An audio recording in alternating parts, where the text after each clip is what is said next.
Hello, everyone who is tuning in today. Thank you for joining us. Welcome to this Reuters Events webinar in partnership with Pitney Bowes on fostering brand loyalty through reliable fulfillment. I'm Hannah Van Nostrand, Project Director here at Reuters Events, and today I'm joined by Richard Yang, Director of Logistics at Vitamin Shoppe, Joe Gullo, VP Supply Chain and Logistics from Thursday Boot Company, Steve Kapsner, VP Logistics and Customer Experience from GSM Outdoors, and Vijay Ramachandran, VP of GTM Enablement and Experience from Pitney Bowes. Thank you very much to the four of you for sharing your time with us today. Could I ask that each of the panelists here gives a quick introduction of yourself, your companies, and a bit about what you do? And we'll start with Vijay. Sure. Thanks, Hannah. Great to be here. Good to talk to everybody. And this great panel. Looking forward to the conversation. I'm the head of enablement and experience at Pitney, which is I run our market insights group division, as well as the technologies that our clients and consumers touch, and have been in the industry, the e-commerce logistics industry, for a couple of decades now. Spent a lot of time in the consulting and warehouse and order management technology space, and looking forward to the conversation here on fulfillment. Thanks, Vijay. Joe. Hi, everyone. I'm Joe Gullo, Thursday Boot Company. At Thursday, I lead our logistics and supply chain organizations. So that's end-to-end inbound freight from the factory, planning the allocations at that point into our various 3PL locations, and then outbound to our customers, as well as managing those 3PLs. Prior to Thursday, I've spent the past 15 years working from anywhere from dirt floor startups to sort of the Fortune 1 and everything in between in an operations and operations tech space. Thank you, Joe. Richard?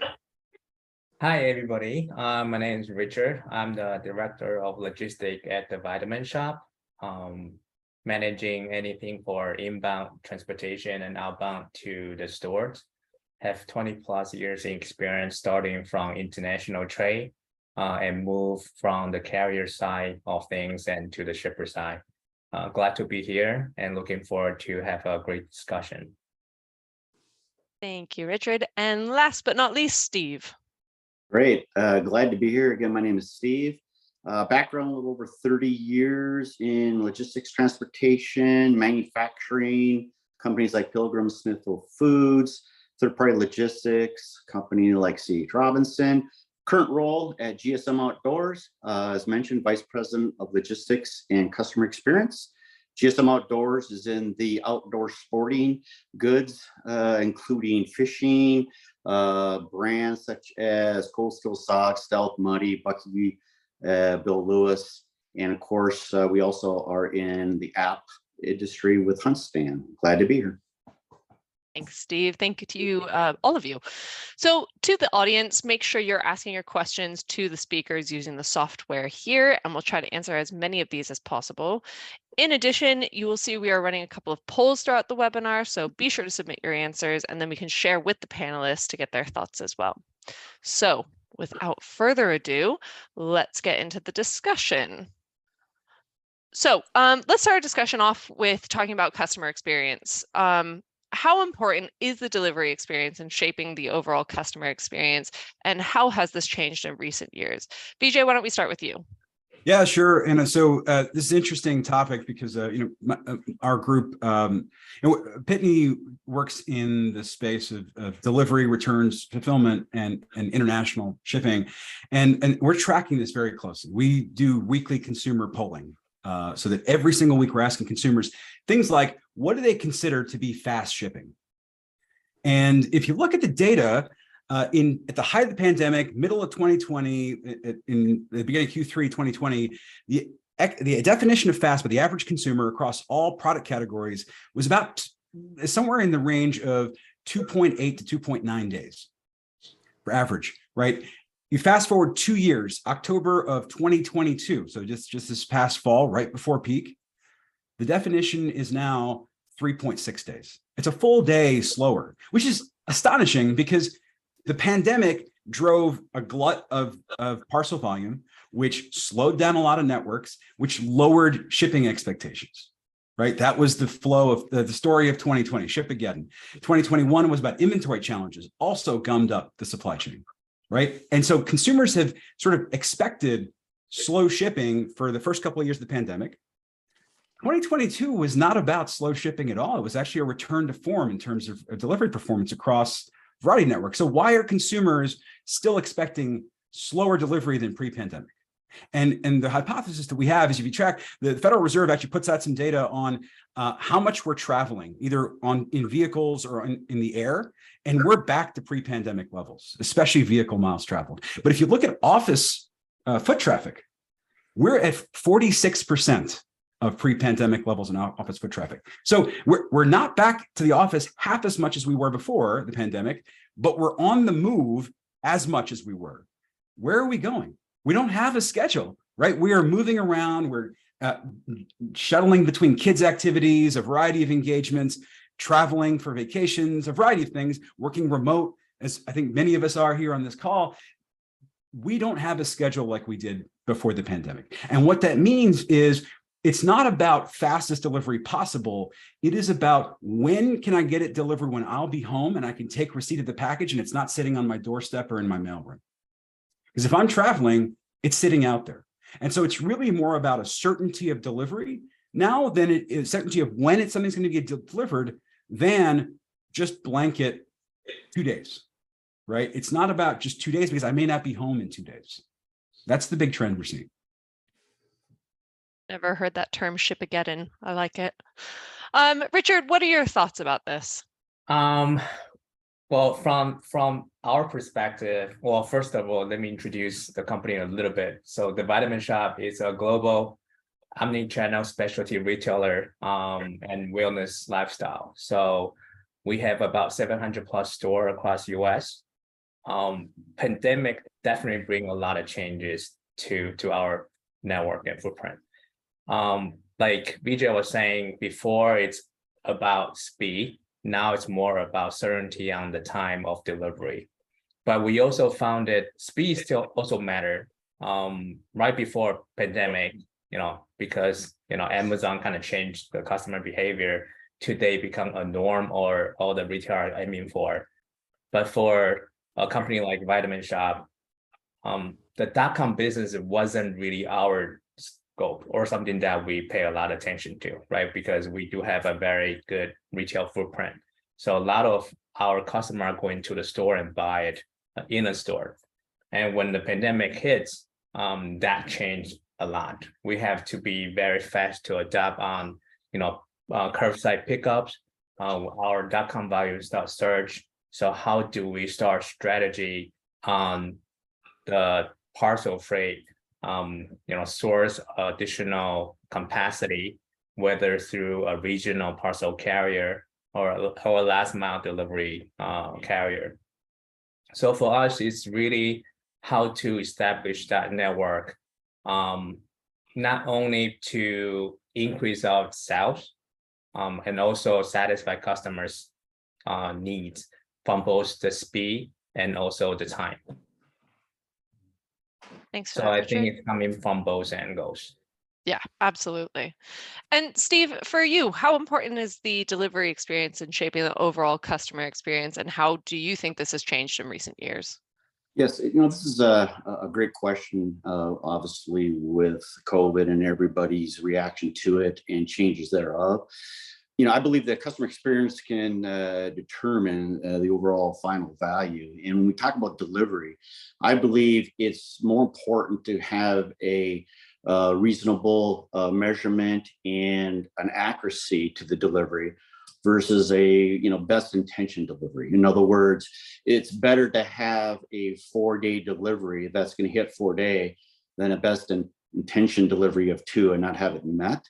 So I think now is the accuracy of the measurement, the accuracy of the transparency, and then measuring it and having that customer have that expectation met. And I think that's what really is moving in a direction of final evaluation of the experience. Great. And lastly, Joe, I'd like to get your opinion on this as well. Yeah, I mean, I'm not going to essentially rehash sort of all these really great answers. I think the one thing that's really interesting and that's worth keeping in mind is we've had this sort of terrible convergence happening during and after the pandemic, where expectations are getting higher, right? In terms of quality and typically quality is associated with a more premium carrier. But at the same time, those premium carriers are charging sort of an exorbitantly premium rate, more and more and more, sort of peak surcharges that never go away, and then pile on top of last year's peak surcharges and again and again and again. So we're experiencing this real squeeze, and we have to maintain this high level of quality, right, for our customers, especially with a premium product. But at the same time, our costs, can easily get out of control if you don't get really innovative and try and attack that. And what's especially tough is that the easiest way to attack that is with a sort of more cost-effective or economical service, right? Something where you're handing off to a different final mile carrier for delivery, which is going to be cheaper, whether it's a SurePost or something along those lines. But those are inherently, typically, the perception is they're less reliable services. So you see these sort of this perfect storm occurring. Right. So how do you balance then the need for speed and convenience with the cost effectiveness of your fulfillment operations? Joe, I'll have you follow up on that. Yeah, I think that there's two ways to do it, right? You either pay more or you get your inventory closer to customers. So you'll see, especially, so for instance, Vitamin Shoppe, great example, right? Excellent store footprint. The ability to do micro fulfillment out of those stores should be sort of almost a no-brainer, I would think, because I'm not aware of how many stores there are, but I would imagine most cities, most towns have a Vitamin Shoppe. I do, down the street. So the cost to ship it down the street, essentially, or even keep it within your local postal zone, is going to be dramatically cheaper, and it's going to be fast. And because it's a briefer time in transit, the likelihood of it being more reliable delivery goes way up. So that's sort of the strategy I've been employing for a couple of years now that I've seen employed to great success. If you have a huge margin, then you can pay a ton for really premium services, but otherwise you have to get that inventory closer to customers. Richard, I see you nodding your head along. Yeah, thank you, Joe, for bringing us up. Yeah, so definitely bring the freight closer to the customer is one of our major strategy. I remember right around the pandemic starts, we were struggling to establish higher volume for the e-com business for R2DC. So we have to expand our DC operation for direct to customer. And then we realized that's not enough, right? Because even with two major DC, by shipping to the direct to customer and trying to hit 2 days, it's almost like, you have to pay premium for that. So we do have store footprint that we can use, but also that involve a lot of system change, right? Do we have the right inventory for the store? How to set the orders to the store? Do we want to break the order apart if we don't have a inventory in that particular store close to the customer? So there's a lot of change involved and lessons learned for our team to make sure we can do it efficiently and very cost effective. So the idea is there, but how do we get there? It takes a lot of steps. So a lot of customer may not realize, for all the complexity of supply chain, from the fulfillment, the forecasting, the demand, and the customer dynamic buying behavior. They might buy vitamin during pandemic, and now they're buying a whole lot of drinks. So it's that mix of complexity that really involve a lot of planning and team effort to make sure we bring the right product to the right store, and also can do that final mile to the customer. And Vijay, from Pitney Bowes' perspective, how do businesses balance the need for speed and convenience with the cost effectiveness of fulfillment operations? Yeah, I'm going to tag on to something Joe and Richard mentioned. Distributed fulfillment is sort of the prevalent answer to this question, right? The challenge you have is, as a brand grows in size, like if you're a multi-billion-dollar multi-channel retailer, like a vitamin shop, you have the footprint, or already with the store footprint, and you have inventory, sophisticated inventory management, right? For a mid-market brand, the DTC brand that is still ascending. I'll give you an example. One of our clients, fast-growing hair care cosmetics brand, growing at 30% annual run rate growth. I was talking to them about this time last year, and they said, we've got one fulfillment center using us, but our inventory, supply chain inventory with just a limited SKU assortment is complex enough, because inbound supply chain is such a mess in 2022 still. We can't even think about a second location, let alone multiple locations around the country, right? Now, fast forward to a year, they just went live with their third location, right? Just in a year. And that can make a big difference. Now, what changed in that year? What changed is one, inbound supply chain got a lot better. They moved manufacturing from China to Mexico, which meant that lead times on inbound became a lot easier. And then trucking it over the border became much more simple as well. It's more predictable to bring truckload when the ports aren't backed, when ports are backed up, especially, right? But bring truckload traffic into Mexico, and then being able to line haul to 2 different facilities or 3 different facilities across the country based on where the demand is, that's doable. Now, here's the thing. That's a brand that has basically one assortment, right? It's hair care, a variety of SKUs under that, but one category that has the same seasonal trends, same geographic trends throughout the year, right? As soon as you start, like if you're a shoe or socks retailer, and now you're expanding into athleisure, you've just started bifurcated the seasonality of your inventory, right? Which means the inventory planning becomes significantly more complex. And so how do you manage the variety of seasonal inventory positions across your network? Because, it's colder a lot later in certain parts of the country than others, like Seattle, all of a sudden. We were just talking about that. So it's, how do you manage that uncertainty if you have a variety of SKU assortment complexity? That's the challenge, right? So you've got to then not just advance your inventory positioning, but you got to advance your demand planning, which is a much tougher problem to solve. And I would say it's not a completely solved problem in the market today. Yeah. And everybody wants a seamless fulfillment experience. So what are some of the challenges that brands face in implementing a seamless end-to-end fulfillment experience that extends across different purchasing platforms, such as websites, mobile apps, social media, and physical stores? And how can they be overcome? Steve. Yeah, first I'd like to comment on that past question real quickly. The need for speed and justifying and it's correct for the product and the value for your market. You can't have inefficiencies, right, within your supply chain to form your deliverable. So as we measure your own speed to market, everything that touches within your supply chain, all vendors, all product lines, all your inbound, if they're not on the same page as with yourself and your product line, obviously you're going to have some issues. Now to this next question, with all the variables, omni-channels and different markets, right? That poses challenges, but at the same time can add value, because if forecasts aren't incorrect on certain channels, you certainly can rely on other channels to get to market, right?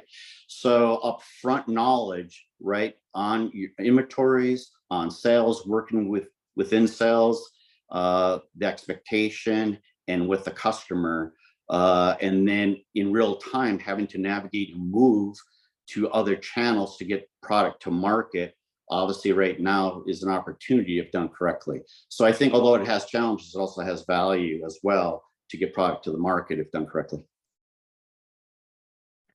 And Richard?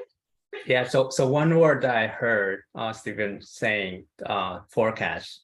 I think that is a word that I heard over and over again, and have experience from a couple of different large CPG companies. That is the most tough task, I believe, for a lot of companies to get it done right.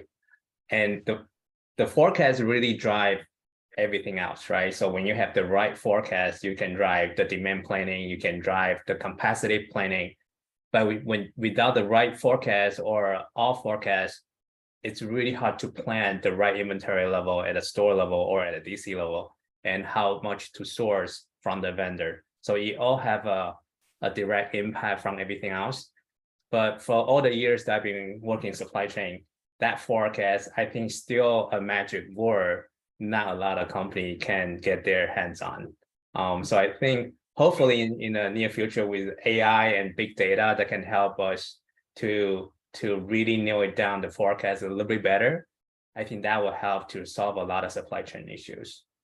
I think that's a great answer. I also believe that the forecast now in today's world is more of a living document versus a speculation in how it interacts within the organization and how it needs to be analyzed and updated and have all participation, involved, knowing how it's going to affect your business. So it's a very, very obviously big topic on forecasting, how it interacts and how it can change direction immediately. So I agree with that assessment for sure. Joe? Yeah, I think, first of all, nobody's great at forecasting. And I think if anybody tells you they are, they may be lying to themselves. At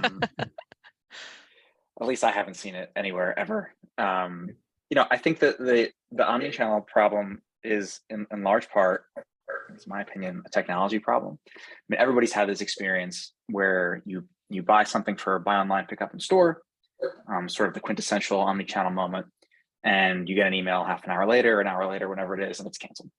And there's a whole number of issues, right? That could be the retailer's inventory management system is behind. It only syncs inventory like in the morning, right? So there's not real-time checkout going on. It could mean that somebody's walking around the store with it at that time, and they grab the last unit, but they don't have proper safety stock levels sort of set up to sort of manage that customer promise.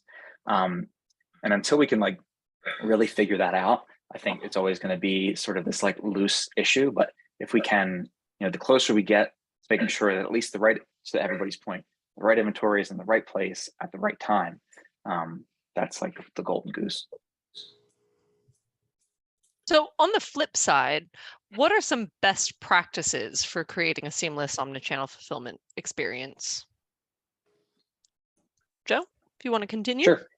Yeah. So in that same vein, as close to real-time inventory as you can get, because there's, at the end of the day, if a customer checks out, we want to get them that item no matter what. It would almost be better to show something as out of stock than to have somebody be disappointed and not get what they want, or at least be able to source it from somewhere else. So as close to real-time inventory as we can get, and then just sort of like a safety stock level based on some historicals, should be able to preserve that level of customer promise. And I think if we can do that, that is sort of like best possible practice there is. Yeah, Steve, what are your thoughts on that? I agree with that. Inventory in the past was always something that people wanted to look at as almost a negative, but depending on your different items that you have, the locations where you're at, the vendors you purchase from, right, and the sales forecast, it's imperative, obviously, to have accuracy and a measure. Again, measure everything in between all your vendors, your customer, the customer experience. I always kind of had this idea, you swim up to the order level, right? The idea of the perfection at the order level, right? How many changes happen to orders, right? Who also participates in having inefficiencies, right, that you deal with that downstream has an effect to you or your end user customer.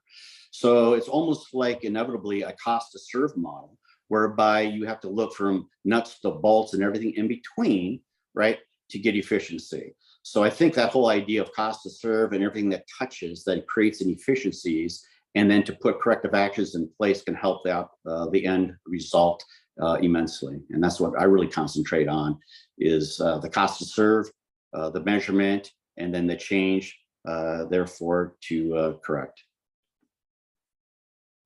Richard? Yeah, to echo Stephen's point, I think using data to drive decisions instead of using emotions and align with the carriers on KPI and holding accountable. So for us, the best practice is really working with the carriers, agree on certain KPI that they need to meet, and have them provide corrective action if they don't hit the KPI that they're committed to, and use data to drive improvements. and also I think a lot of retail are start implemented the regional carrier strategy instead of the B2. The reason being, during the pandemic, even with the big two, they are at capacity. So, a lot of retailer or the customer, when they order online, they do see, they will be delayed on shipping. And, how do we solve that issue? And we know, for example, UPS will have a Teamster negotiation this year. How do we go ahead before the negotiation, right?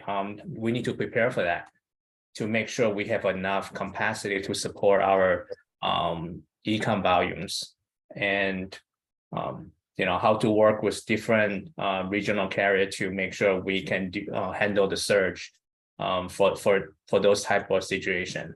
So those are the best practice that we learned from the last 2 years.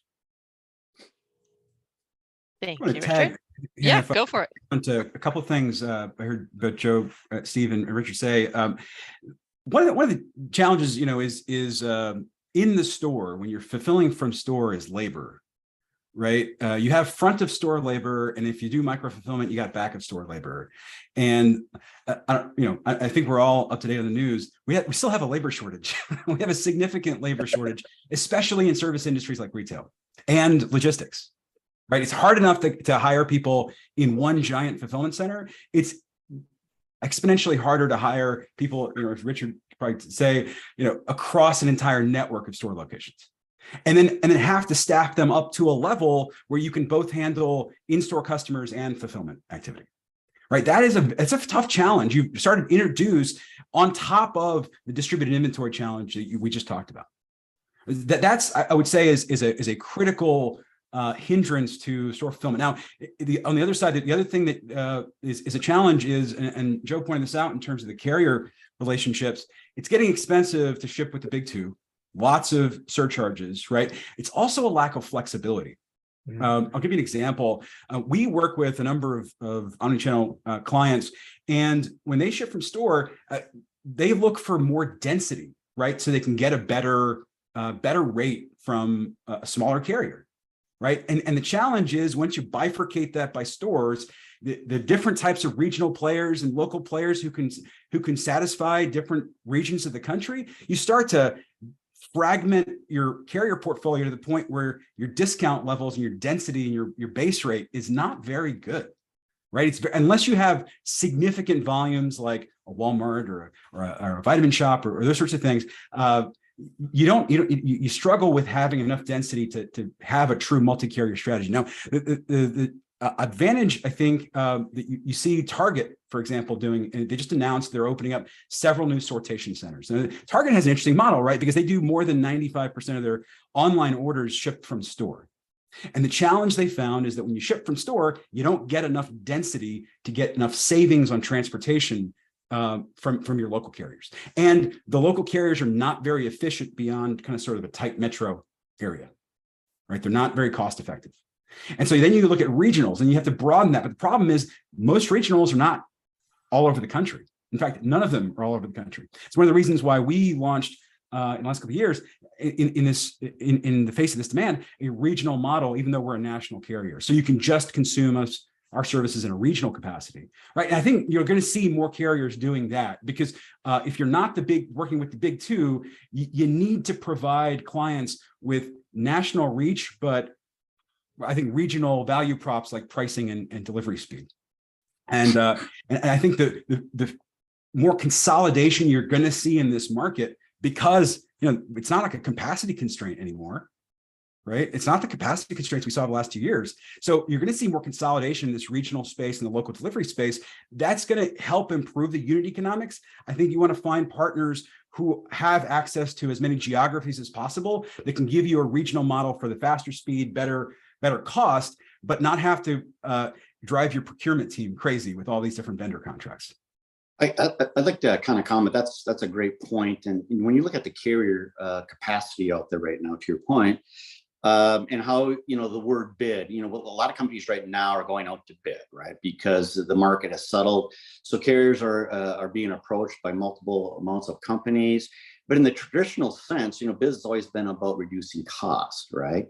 Obviously done correctly, that is a big factor. But the approach we like to take, and I've always taken, is that you're really aligning with the carrier so that your network is always in line with them. So you're eliminating those empty miles, right? And in doing so, you're going to have an increase of service. You're going to align better with that carrier because those carriers' networks are going to change as well as they approach different customers and align with their capacity, right?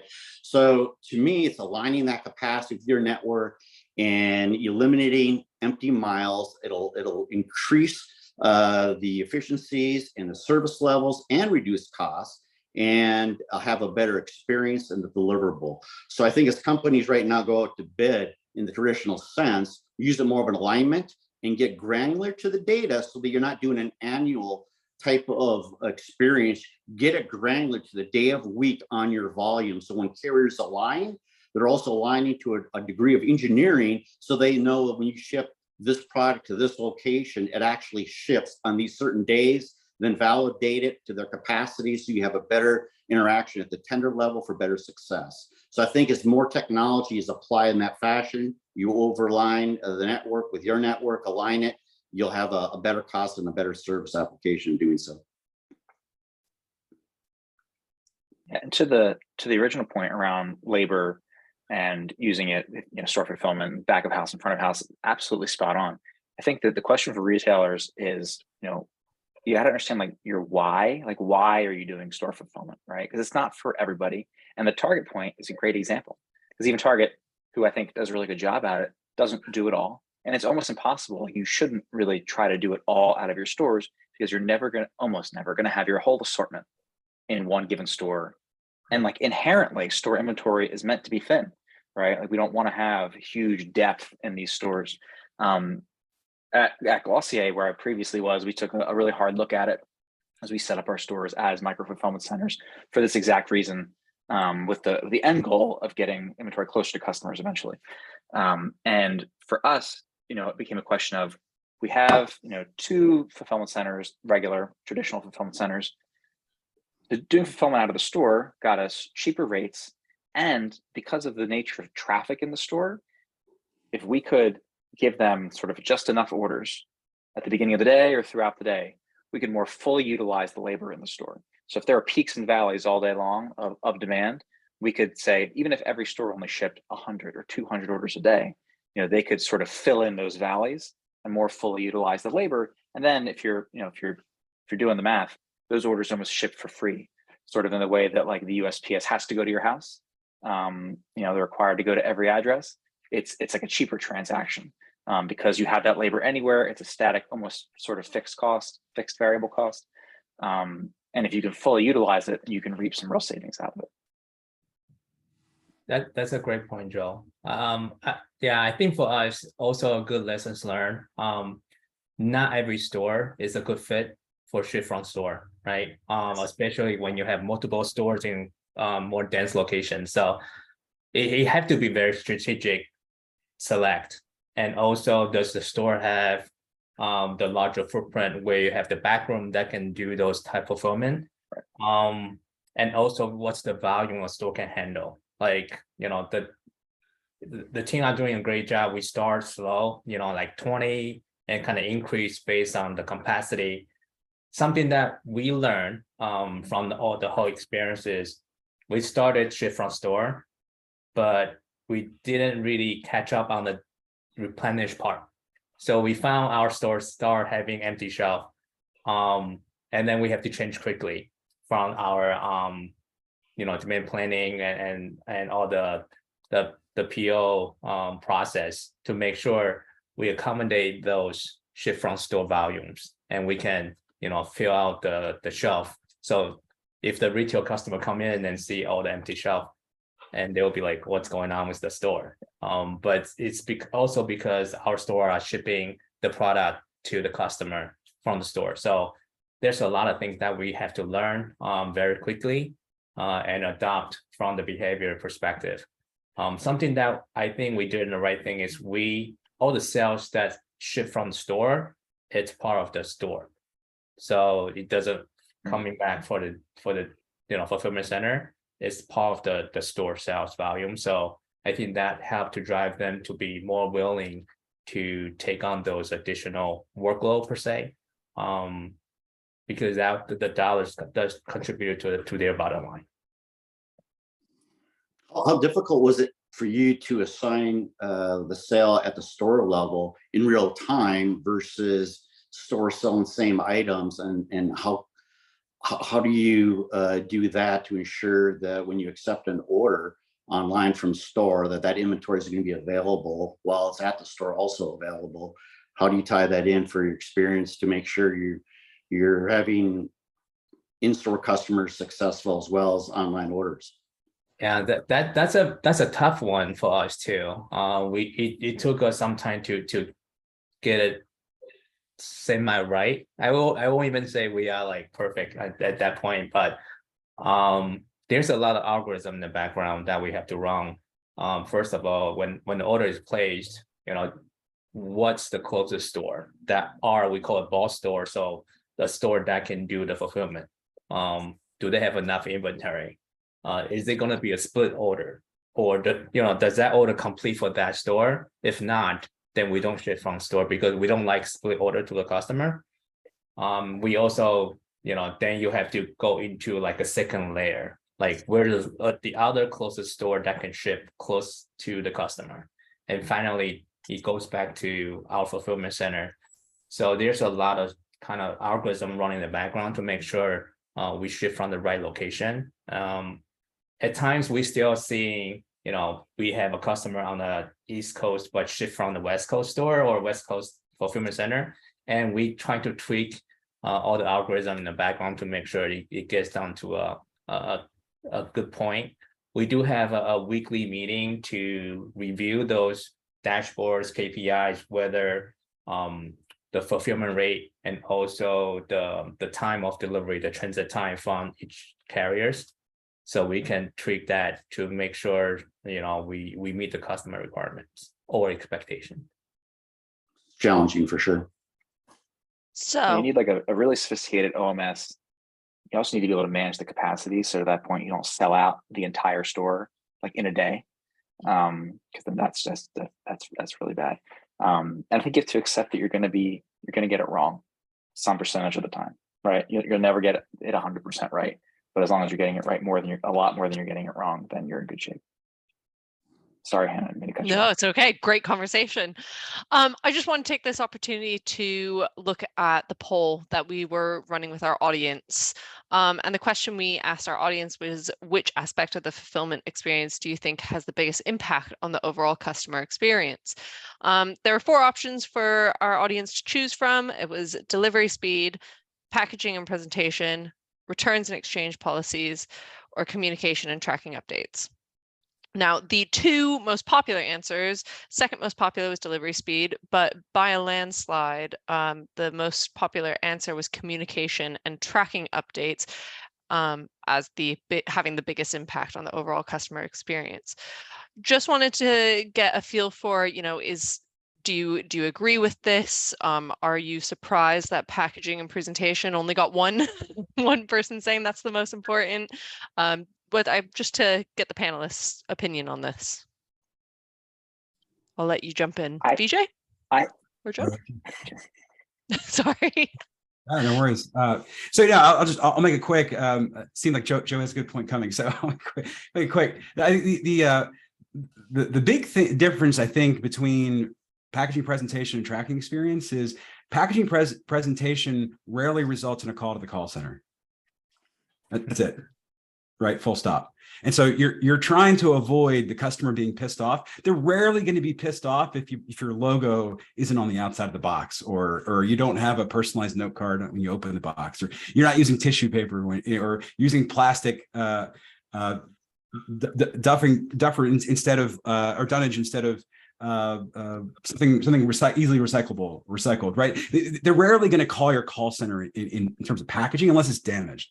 But tracking, 9 times out of 10, if something is not quite right or just a little bit off on tracking, you're going to get, if not extra hits to your tracking page, you're going to get calls to your call center.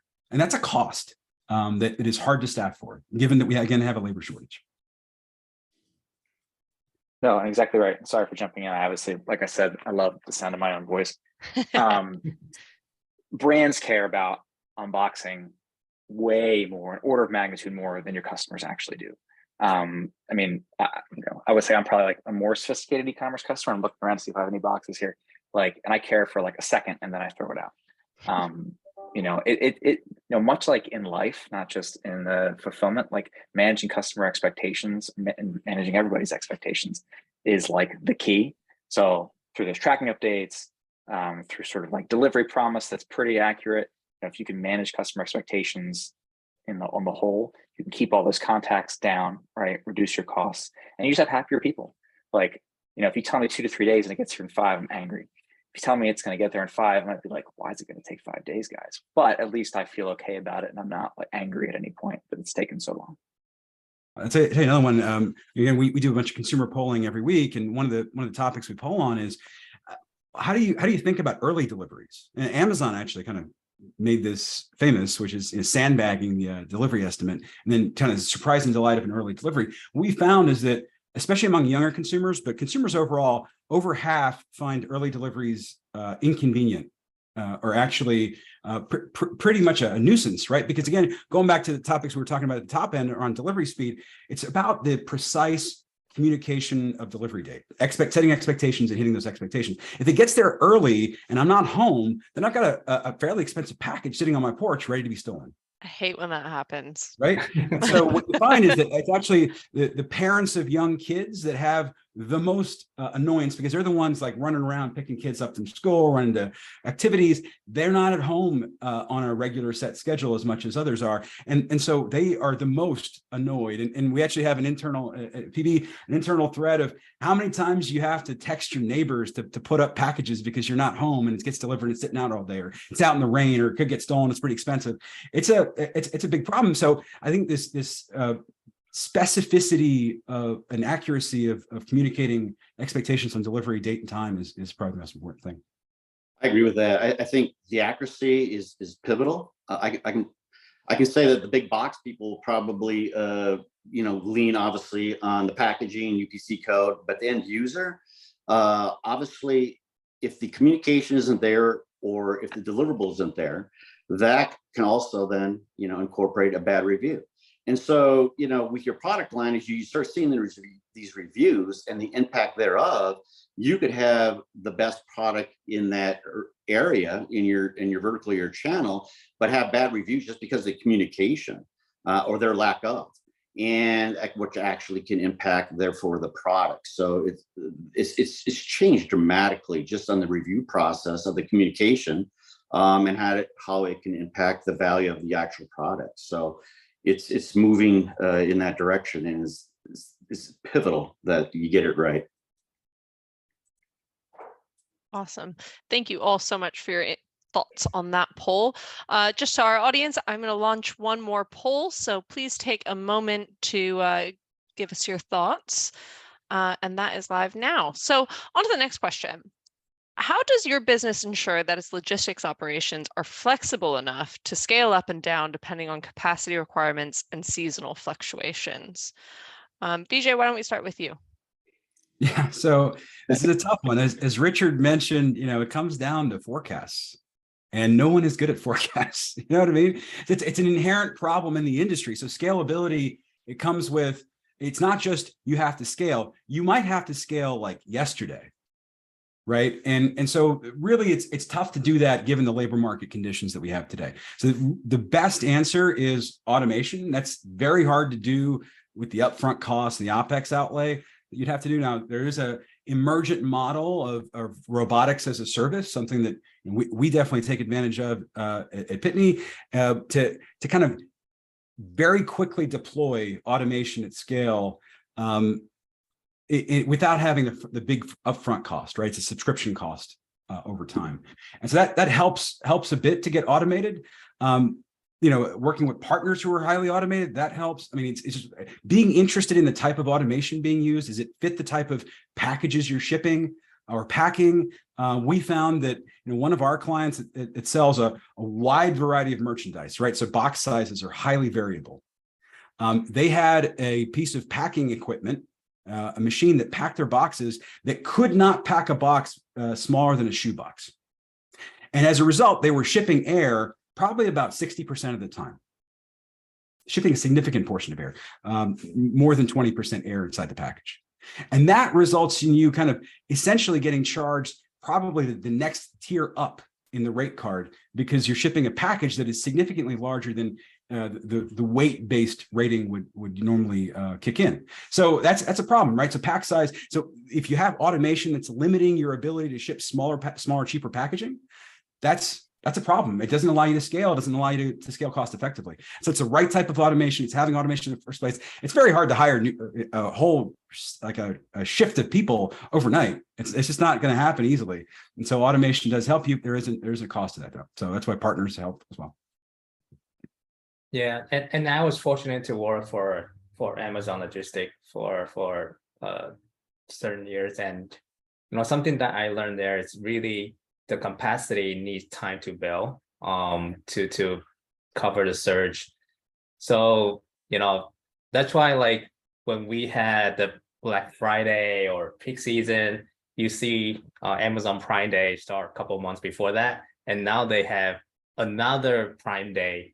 And in my own opinion, everything was really built and prepared for that, holiday surge. So they start with that Prime Day to prepare all the capacity to hit that surge targets at the end of the year for the holiday seasons.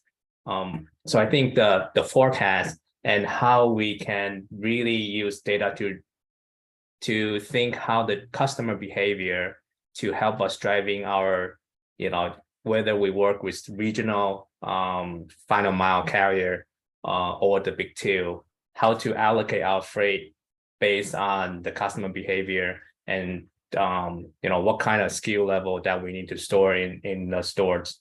All this all tied back to how we better prepare for the surge. Yeah, I mean, I think in the context of fulfillment specifically, it can also be more simple than that. Like, you don't know what you don't know. So whether you're working with a 3PL partner or your own fulfillment center or your own store or whatever, like, you don't know what full blast is, right? You don't know what max capacity is until you test it out.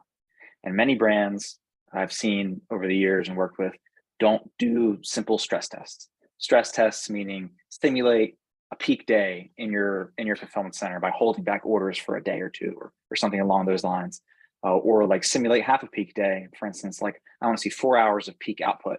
And this is what we can expect. And do that 3 or 4 times, because they should fail, right? Like most fulfillment centers should fail, because if they do, they're finding something they need to fix for the next time. So you want to fail most of your stress tests until maybe the last one, so that when peak comes or your busy season comes or whatever your sort of like your sales event is going to happen, you know what to expect, right? You know that, well, on a typical day, we can ship 1,000 orders, but in this peak scenario or the surge scenario where we have to get really flexible, we can plan to ship 10,000 orders, 20,000 orders, and we know everything that it takes to get there. But a lot of brands I've seen over the years just sort of like cross their fingers and hope that their 3PL, for instance, can pull it off, instead of sort of getting them to show their work and prove to you, what they're ready to do. Because then you'll also feel better. And as the brand or whoever, you know what to expect. You have much happier Thanksgiving or Christmas or whatever time of year it is. Yeah, really trying to set yourself up for success there. Well, how important is it with everyone here, and how much do you align within your sales organization on the accuracy of projections, forecasts, and changes, so that the last comment on stressing, your fulfillment, it's not a surprise because you have as much information as possible, and that it's not a surprise and you're being reactionary versus proactive. Super important, but it's always wrong. Right. So you just give yourself within 20%, 15, 20%, give yourself a little grace, because the sales forecasts every salesperson, every director of growth, salesperson, CRO, whatever, is so optimistic about they're going to blow the doors off the barn. Maybe, I hope so. But just be prepared for that not to happen. Brilliant. So not much time left. I think we have time for maybe one more question and then talk about the last poll. What role does technology, such as data analytics or machine learning, play in optimizing fulfillment processes? And how can brands leverage these technologies to improve their delivery experience? Vijay, why don't we start with you again? Yeah, sure. So I'll give you a few. I mean, at the end of the day, machine learning is a hammer looking for a nail unless you've started with the nail, right? So start with the nail first. What problem are you trying to solve? Machine learning invariably will come into the conversation at some point, no matter what problem you're trying to solve, right? Don't worry with machine learning. It will rear its head at some point, but you identify the problem. So here's a few problems that we have found that, in our fulfillment operations, machine learning tends to solve. One is looking at pack quality, right? So we have a lot of seasonal labor when we have to ramp up for peak, right? How do you ensure that the packaging quality or pack out quality is consistent? What we use is a camera system above the pack station, and we use AI models to identify if anything is inconsistent in the packaging, and we can identify the specific shipment that was inconsistent, right, before it even ships. So that kind of like ability to do machine learning vision of a pack, because you can't program software to look for a specific layout because the layout of packaging depends on the order. And so you need machine learning to dynamically adapt. Is this fitting certain guidelines on pack quality or pack out, custom pack out guardrails? The second, I would say, is inventory placement inside a fulfillment facility, right? We traditionally have like, you look at the slotting optimization in traditional warehouse management systems, but when you're working with a 3PL, they're not using slotting optimization. How do you help identify what are the fast moving SKUs? Where do you place them so they're closest to the pack out stations and those sorts of things, right? And how do you help your 3PL kind of come up with the best inventory positioning inside the fulfillment center for the fastest processing? That can also be a ML exercise. It's a little bit, if you're using a 3PL, chances it's not inside your wheelhouse or your toolkit. So it's something you'll probably have to go outside to go get. Awesome. Richard? Yeah, I think when we talk about technology, we heard a lot of big words like blockchain, meta world, AI, robots. In my experience, I think supply chain, always behind on using the most advanced technology for whatever reason. I think from the investment perspective, supply chain is always a little bit more afterthought. But I think that changed a lot through the pandemic. I remember before pandemic, when I tell my friends or family I'm working in supply chain, they're like, what's that? But now when you say you're in supply chain, everybody like, okay, I know what you're doing. They want to know where their eggs are. Are you okay? Yeah, are you doing okay? Yeah. Is the port still congested? Because it's on news. So I think companies start realize how important the supply chain is, and they start to do a lot more investment. So a lot of companies start using robot technology, artificial intelligence to help drive, using big data to drive decisions. Also using drones to start thinking about different way of delivery. EV vehicle, because a lot of the corporation also start thinking about the environmental effect, right? So, Amazon start using the EV vehicle for delivery, and a lot of companies also start focusing on how to reduce their CO2 emission. So all this start to bring out the technology up to the surface. And, for Vitamin Shoppe perspective, we are using robot in our fulfillment center, but I think we are still a little behind compared to a lot of other companies. I benchmark with other retailers and other companies. And I think that's something that, when we go out to conferences, when we go out to different vendors, we start to seeing what other people are doing. And that's how we learn from each other and adapt the more advanced technology into our own supply chain. Brilliant. So I just want to go over the results of our second poll really quickly. Our question to the audience was, what is the biggest challenge that brands face in providing a seamless fulfillment experience? And there were a few options to choose from: balancing speed and cost effectiveness, ensuring consistency across multiple purchasing platforms, managing returns and exchanges efficiently, adapting to seasonal fluctuations in demand, and lastly, maintaining high levels of inventory accuracy and availability. The most popular answer was balancing speed and cost effectiveness. So I guess, how do people overcome, we can use this to wrap up our conversation, in achieving or working towards achieving a seamless fulfillment experience, how can people balance speed and cost effectiveness? And so I guess use this to just wrap up the conversation if you can. Steve, why don't we start with you? Cost. Let's start with that. Many companies don't truly know their own cost, or it's in different areas from a P&L management perspective, right? So when we're talking about technology here, just in this last question as an example, it's critical, but many companies, I believe, haven't mastered their current technology that they currently have and are chasing after the new best thing, right? So my advice would be rather simple, for your company, having a holistic alignment to the technology as a company. And that's between your accounting, your sales, your operation, HR, be in formation, have everyone set the sail, in one direction versus east, north, west, and south, so the ship moves, and holistically work with all interchanging lines within the organization so everyone's on the same page. That way your costs will be in line and the speed will be thereof, correct. So that would be my best advice to that. Joe, any words of wisdom for creating a seamless fulfillment experience?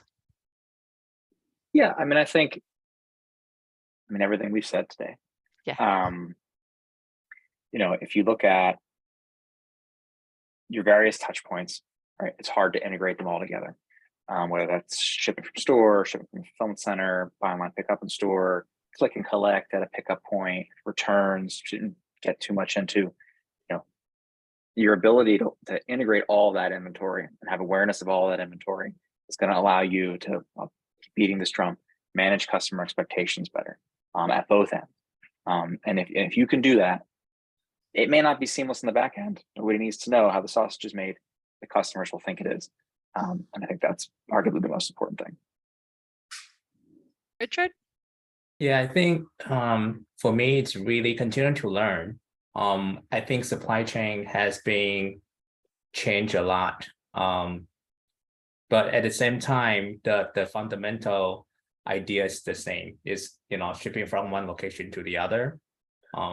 But using the most advanced technology to help us put the freight in the right location, shipping with the most effective, cost-effective method, and bring the freight to the customer in the most timely manner. And I think all this is still a learning for a lot of people. For most of the supply chain teams or people, we kind of talk about the three triangles: cost, serve, and time, right? So the speed. I think how to balance, two out of the three, and ensure to satisfy the customer, because at the end, the customer happy, then we're happy.